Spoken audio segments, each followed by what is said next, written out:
ঈদের কেনাকাটা, ঈদের মধ্যে কি নতুন জামা ফরজ?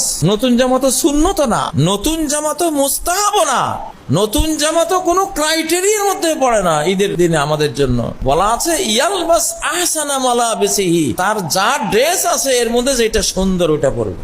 নতুন ড্রেস কিনতে হবে আপনাকে, কি বলছে? তাহলে ওমর, অর্ধ পৃথিবীর খলিফা ওমর তার জামা ধুয়ে দিয়েছেন, এজন্য ঈদের দিন জামাতে আসতে পারতেছেন না। নতুন নতুন জামায় যদি কিনে আবাদত হইতো, তা সাহাবীরাই সবচেয়ে বেশি নতুন জামা কিনতেন। তাদের মতো আবাদতকারী তো আমরা না।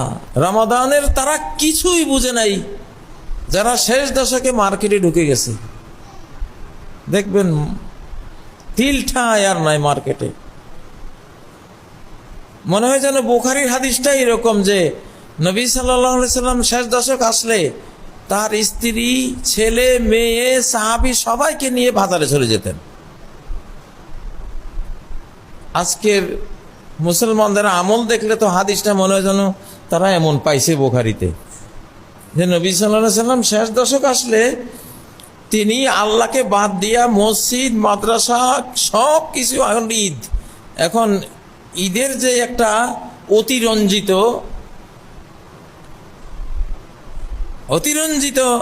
ঈদের যে কাজটা, মনে হয় যেন সবাই বাজারে ঢুকে যেতেন। আসেনি দুই একটা হাদিস এরকম,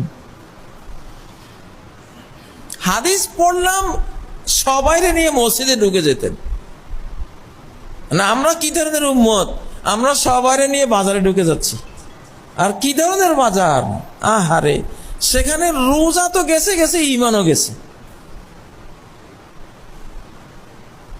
কারণ একটা হারাম জিনিস দেখে যদি পছন্দ লাগে আপনার, তাতে ঈমান নাই, বেঈমান। কে আছে যে বাজারে ঢুকে এত পাপাচারের যেখানে বেশাতি বন্যা বয়ে যাচ্ছে সেটাকে আপনি ঘৃণা করছেন? পোশাক পরা উলঙ্গ নারীকে দেখলে একটা লানত দিতে বলা হয়েছে, এলানুহুন্না ফাইন্নাহুন্না মালউনাত, আরে লানত দাও, কারণ এরা মালাউন, এরা মালাউন, এরা অভিশপ্ত, এরা দেশও খাবে, সংসার খাবে, মানব জাতি ধ্বংস করে দেবে এরা। কেন লানত দিতে বলেছে? লানত না দিলে আপনি যে ভালোবাসা দেবেন, লানতটা না দিলে তো ভালোবাসা দিবেন, আর যেই মাত্র ভালোবাসা দিলেন ওর পাপের শতভাগ অংশীদার হয়ে গেলেন এবং ওর অভিশাপের ভাগীদার হয়ে গেলেন।